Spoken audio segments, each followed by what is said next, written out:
Hey guys, HDvee here, and welcome back to a brand new video going over Pokemon Sword and Shield and Pokemon Masters, the two new games coming out this year. We've got a lot of information to cover about the two new games. For Pokemon Sword and Shield, we've got Most Wanted, we've got Trademarks, stuff like that about the Generation 8 games. And then for Pokemon Masters, the brand new website has just dropped, I think yesterday or today, showing a lot of new information about the new mobile game. So like I said, a lot of information to cover. So if you're excited for this video, be sure to drop a like down below. It really does help out, guys. It does go a long way. Make sure to leave a comment as well. Which game are you looking forward to more? Are you looking forward to Sword and Shield more, or Pokemon Masters? And also why? Because there's a bit of a clash right now between the console games and the mobile games. And of course, subscribe as well if you're brand new. We do daily Pokemon content on this here channel. With all of that out of the way though, guys, let's get into the video, and I really hope that you guys enjoy. So starting things off, this is taken from JapaneseNintendo.com. I'll throw this in the description down below. We used it last time for the Most Wanted list, and again I'm using it again because they kind of update every single week. And I think it's just interesting to take a look at the Most Wanted because everyone's slating Sword and Shield, but as you can see, Pokemon Sword and Shield is still at the top of the Most Wanted list. So I feel like most people are still just kind of on board the hype train of hating Pokemon Sword and Shield, even though they're gonna buy it anyway. Of course, a lot of people are annoyed. I'm annoyed, but I think annoyed people most likely will still buy the game as well. But yeah, this is taken. I think this was from yesterday, the Most Wanted thing. Again, it's updated every single week. We have Pokemon Sword and Shield still at the top.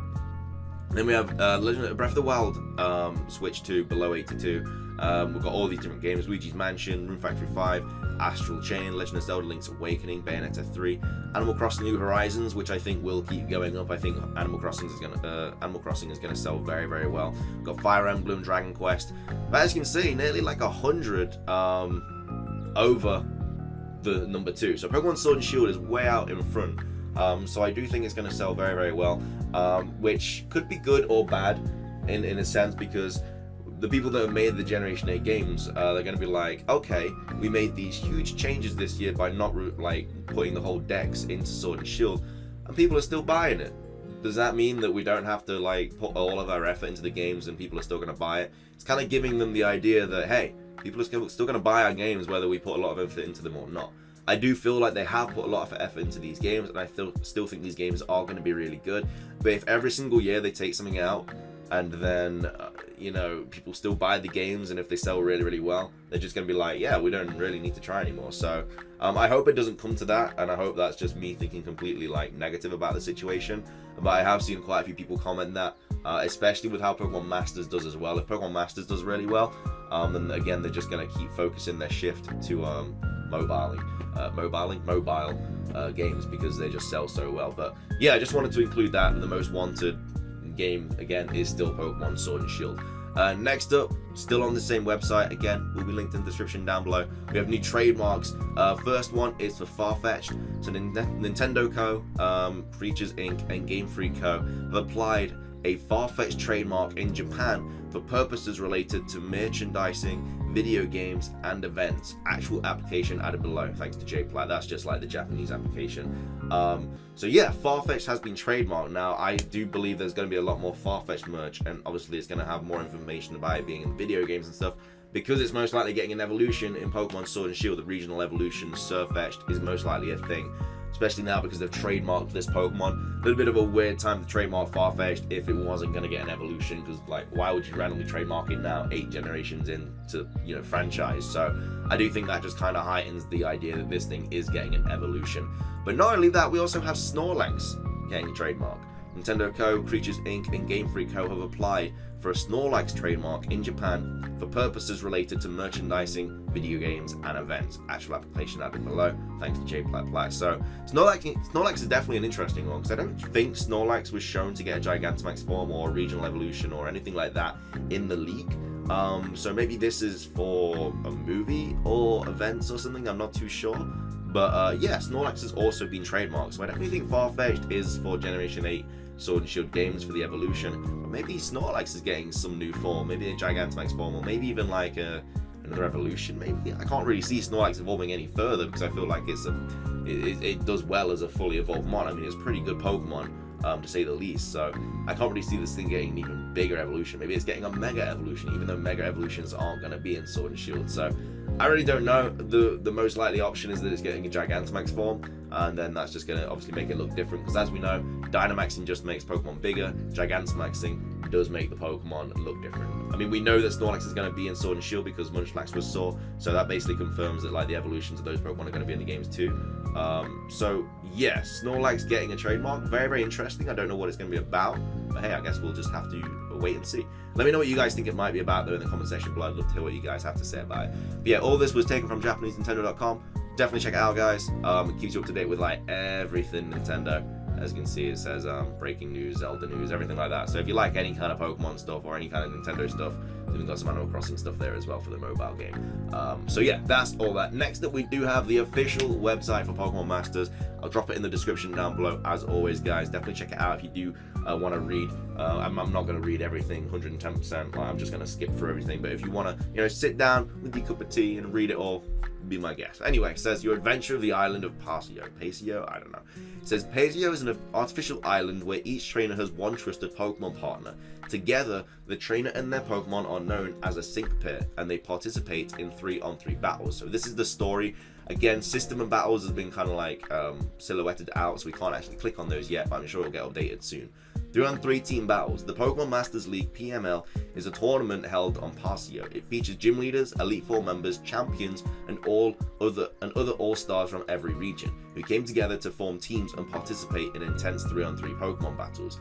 To participate in the PML, players must battle PML leaders all over Pasio to obtain 5 badges. You, as the main character, will team up with Pikachu to form a sync pair, sharing in many adventures you strive to qualify for the PML, and that's the evil team there as well. So I don't know if they like own the league or they're just like evil or whatever. I really don't know. But yeah, we do have the protagonist, but you don't have to stay as this person. As we could see from like multiple trailers, you can have any 3 Pokemon trainers and any 3 Pokemon, so it's like a different combination of all that. Next up, we have trainers and Pokemon.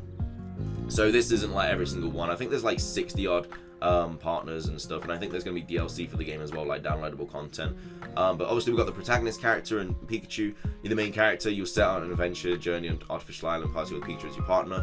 Boom. Then it says Brock and Onyx, known as the rock-solid Pokemon trainer. He's a reliable gym leader who watches over and supports younger trainers. He goes along with you on your adventure, acting as your coach. Then we've got Misty and Starmie, a gym leader known for the tomboyish mermaid. She has an upbeat personality, but also acts tough and takes rules very seriously. As a more experienced trainer, she goes along with you on your adventure. The high-spirited young lady likes to stand out and has a strong sense of justice. Her dream is to have many battles with trainers all over the world, so that's Rosa. Then it says trainers from other regions. So we got Red and Charizard. The Silent type. This legendary, awesome Pokemon trainer hardly talks at all. His best friend Blue is also his rival. Is there something different about his clothes? Yeah. Is that a little bit of a hint? I don't know. He's just wearing a bit of a longer jacket. I don't know. Is that hinting something? Blue and Pidgeot. This highly skilled powerhouse trainer, prominent in Kanto, is the grandson of the famous Professor Oak. Red is both his lifelong rival and his best friend. Didn't realize they were best friends. I thought they were just rivals. That's cool. And then we've got Cynthia and Garchomp. This champion of Sinnoh is an archaeologist who researches the history and mythology of Pokemon. Her deep love for Pokemon sent her on an adventure when she was young. Iris and Haxorus. This lively young trainer's family lives among dragon Pokemon. Despite her youth, her skills in battle have made her a champion. Then we have Claire and Kingdra. She is a proud, confident gym leader who uses Dragon-type Pokemon. Her cousin Lance is also a Dragon-type Pokemon user. Then we got Brendan and Trico. His goal is to be like his dad, Norman, a gym leader who really looks up to. He's a bit mischievous, but he is serious about Pokemon battles. It's also saying like where the past appearances have been, but I'm not reading that bit. Flannery and Torkoal, a gym leader with a fiery, brave personality. She can be a bit too serious and sometimes tries too hard to conduct herself properly. And then we got Barry and Piplup, an incredibly impetuous, high-spirited young man who runs straight for what he wants without any hesitation. He has an earnest passion for Pokemon. We have Karina and Lucario, a lively gym leader who speeds around on roller skates. She is known as the Mega Evolution successor in her native Kalos. Azarola and Palossand, rumored to be descended from an ancient Alolan dynasty. The Ghost-type Pokemon user serves as one of the Alola region's Elite Four. Then we have Thornton and Bronzong. He analyzes his opponents, and his knowledge of and skills with any Pokemon are a real deal. As factory head, he battles challengers. So that's not every single trainer in Pokemon, that's just like the ones they've shown. And then there's videos as well, which is just kind of like the different trailers and stuff that we've seen so far. But yeah, no, definitely check out the website if you do want to see everything in more detail. That's just kind of like a quick summary of everything. Definitely should go check it out though. It will be linked in the description down below. I'm very much looking forward to Pokemon Masters. I think I'm looking more forward to Sword and Shield just because I've been looking forward to Sword and Shield for forever. Pokemon Masters is going to be fun. With me though, with mobile games, I usually get bored of them after quite a while apart from Pokemon Go. Like I don't even play Pokemon Rumble anymore. In fact, I think I've actually deleted it off my phone. I know it's not even out on iOS yet, but that just got very tedious and boring and very RNG based very, very quickly, so it just got super boring to play. But I think Pokemon Masters will actually be like a really, really big game. So I think this is going to do really, really well. I don't know what they're going to have in like the shop and stuff to make you like spend money on the game. Maybe power-ups and stuff, or maybe there's only trainers that you can buy on the shop, most likely. So I don't know if it's going to be pay to win in that sense. It might be, but again, we'll just have to see.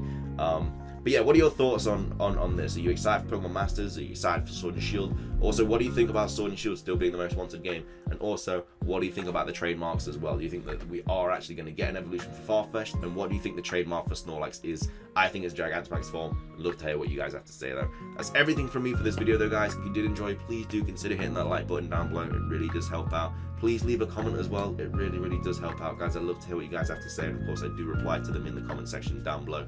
And of course, subscribe as well if you're brand new. That's everything from me though, guys. Thank you so much for watching. Have a fantastic rest of your day. And until next time, peace.